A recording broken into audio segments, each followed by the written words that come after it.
Bonjour tout le monde. On se retrouve pour une vidéo un petit peu spéciale, une vidéo un petit peu particulière, surtout sur notre chaîne, en faisant des recherches pour le montage. Vous savez que dans le montage, on aime bien incruster des petites références des années 50, des années 60. Et on est tombé sur un document vidéo qui nous a énormément choqué. Je ne comprends même pas qu'il soit encore en ligne sur YouTube, peut-être à titre d'information. Témoignage. Peut-être voilà, pour dénoncer ce qui se passait à l'époque. Le document que vous allez voir était diffusé dans les écoles, était diffusé auprès des plus jeunes. Et ils font un parallèle très dangereux entre l'homosexualité et la pédophilie. Donc c'est pour vous dire que depuis les années 60, les mœurs ont changé. Donc le document que vous allez voir, on l'a traduit, c'est Damien qui l'a traduit, c'est chargé de la traduction. Normalement c'est fidèle. Voilà, normalement c'est à peu près fidèle, mais bon, il y a des mots que... Fidèle, si. Normalement c'est à peu près fidèle. Je vous laisse avec cette vidéo et vous allez voir, ça fait tout simplement froid dans le dos.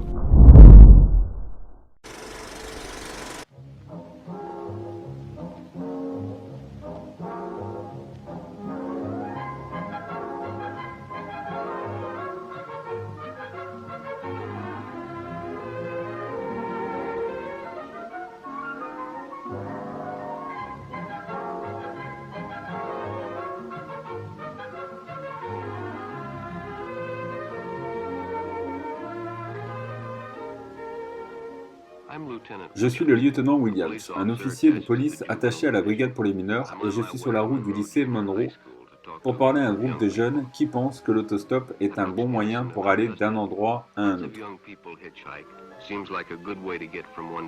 Mais parfois il y a des dangers qu'ils ne soupçonnent même pas. Prenons le cas de Jimmy Barnes. Jimmy joue au baseball tous les après-midi et il n'aime pas rentrer à pied à la maison. Il a donc décidé de faire du stop aujourd'hui encore. Il l'a déjà fait des centaines de fois et jusqu'ici, il n'a rencontré aucun souci.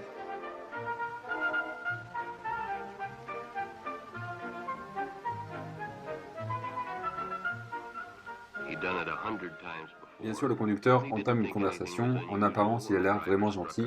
Il lui demande s'il joue souvent au baseball dans le parc. Jimmy lui raconte qu'il s'entraîne 3 fois par semaine et qu'il affronte un groupe rival tous les vendredis après-midi. Et bien sûr, l'étranger l'écoute attentivement.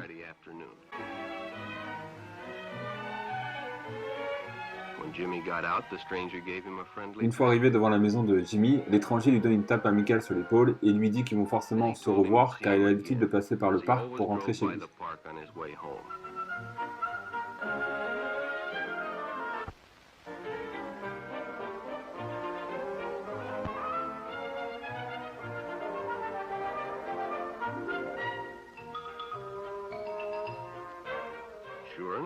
Bien sûr, le jour suivant, alors que Jimmy finissait de jouer au baseball, l'homme était là à l'attendre.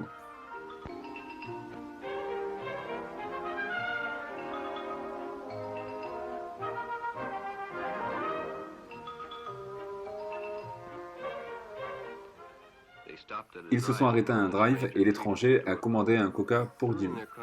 Durant leur conversation, l'étranger fait quelques blagues grivoises à Jimmy, mais Jimmy, lui, ça ne le choque pas parce qu'il en a vu d'autres. Il se sent grandir de pouvoir se confier à une personne plus âgée que lui.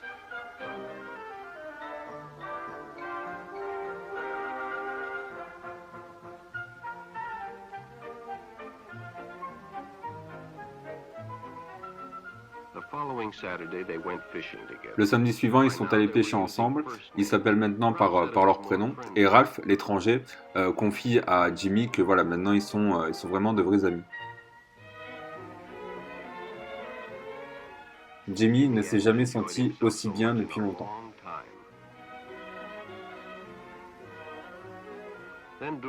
Durant le repas, Ralph montre à Jimmy quelques photos pornographiques. Ce n'était pas que Jimmy était intéressé, mais il était curieux.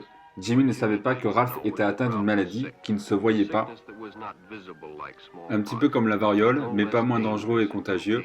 Il s'agit d'une maladie de l'esprit en quelque sorte. Ralph est homosexuel, une personne qui cherche à avoir des relations intimes avec des membres de son propre sexe. Jimmy commence à apprécier Ralph, ils continuent à aller ensemble un petit peu partout. Ralph est très généreux avec Jimmy, il lui fait découvrir pas mal d'activités, il lui donne des cadeaux et même de l'argent, sans rien demander en retour.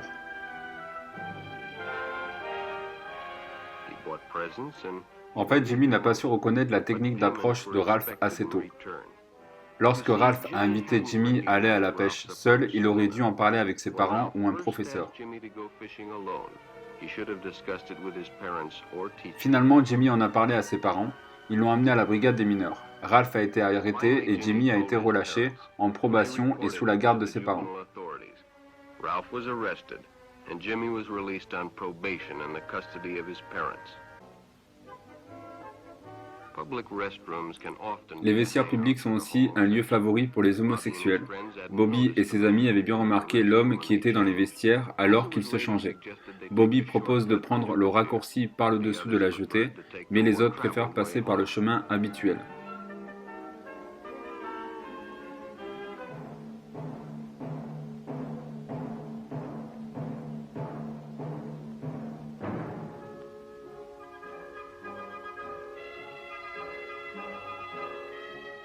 Quand Bobby voit arriver l'étranger des vestiaires, il se dit que passer sous la jetée n'est pas forcément une bonne idée et qu'il serait plus judicieux de rejoindre ses amis qui prennent le chemin habituel.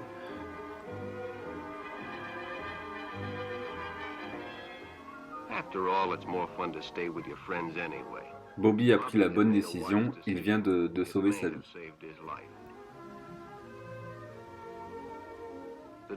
Et on termine par une petite morale de notre lieutenant Williams qui nous dit que notre avenir dépend du choix qu'on fera lorsqu'on rencontrera une personne étrangère qui s'intéresse trop à nous, trop bienveillante, trop amicale.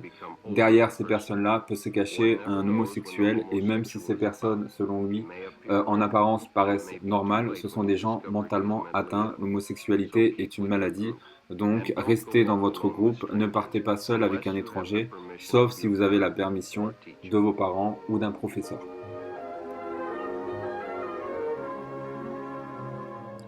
Beaucoup d'entre vous ne vont pas être surpris par cette vidéo, mais pour les jeunes qui nous suivent, cette vidéo est intéressante parce qu'elle montre l'évolution qu'il y a eu quand même ces 50 dernières années. Ce qui est choquant dans cette vidéo avant tout, c'est qu'on n'utilise pas les termes pédophilie et pédophile, on utilise les termes homosexualité et homosexuel et c'est vraiment caractéristique de l'époque.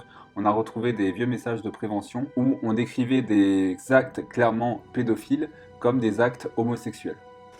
Or, on est bien d'accord, hein, ces mecs qui abordent ces jeunes dans cette vidéo sont des prédateurs sexuels, sont des malades mentaux, là je rejoins le lieutenant Williams, mais ce sont surtout des pédophiles. À la fin, le lieutenant Williams décrit l'homosexualité comme une perversion, parce qu'il faut savoir qu'aux États-Unis, jusqu'en 1973, l'homosexualité était considérée comme une maladie. Et comme à l'époque, il y avait un amalgame dangereux entre les pédophiles et les homosexuels, en plus de stigmatiser toute une communauté, les homosexuels, on ne parlait pas des jeunes filles. À en croire les préventions de l'époque, on a regardé plusieurs messages de prévention, qui date de 1950-1960, les jeunes filles n'avaient aucun risque de se faire agresser par un prédateur sexuel, puisqu'à l'époque, les prédateurs sexuels étaient des homosexuels attirés par des jeunes garçons.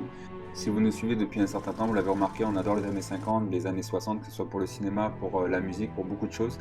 Et dans nos vidéos, on a tendance à idéaliser le passé. C'est pourquoi on s'était dit que ça serait bien aussi de vous montrer un petit peu les points négatifs, on va dire ça comme ça.